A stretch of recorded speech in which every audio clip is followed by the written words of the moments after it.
Welcome to our channel. Today we how to configure wave accounting for US tax categories. Easy tutorial step by step clearly. To configure wave accounting for US tax categories, begin by logging into your wave accounting account.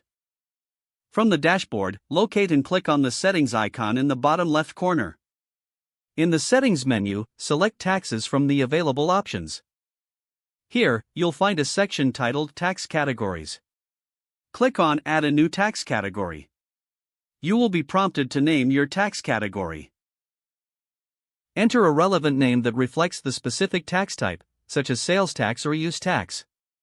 Next, select the applicable tax rate for this category. If needed, you can also choose to apply this tax category to all income or specific transactions. After filling in the necessary fields, click Save. Once saved, your new tax category will appear in the list of existing categories. To ensure you're fully prepared for tax reporting, it's a good idea to review all listed categories for accuracy. If you need to edit or delete any categories, simply click on the options next to each category name. Finally, navigate to your transactions and assign the correct tax categories to them as needed, ensuring all income is categorized properly for tax. Your wave accounting is now configured for US tax categories, making tax season easier to manage. If the page does not load, refresh the browser or try again in a private or incognito window. Make sure you are using the correct email address, then retype it carefully to avoid small typos. If your password is not accepted, use the reset option and create a new strong password you can remember. Check your spam folder for verification or security emails, then complete any requested confirmation steps. Enable two-factor authentication if available to improve account security and reduce unauthorized access risk. After signing in, review your profile details so your contact information and settings are accurate and current. If you see an error message, note it down and try again after restarting your device and internet connection.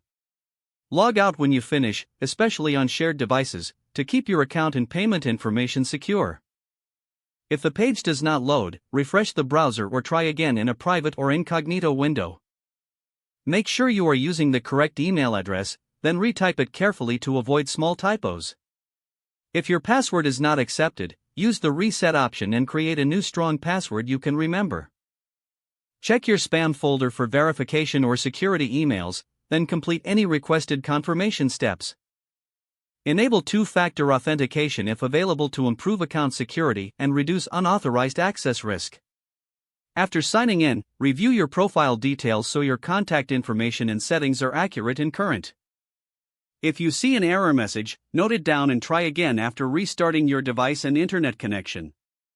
Log out when you finish, especially on shared devices, to keep your account and payment information secure. If the page does not load, refresh the browser or try again in a private or incognito window. Don't forget to like this video and subscribe to our channel for more step-by-step tech guides.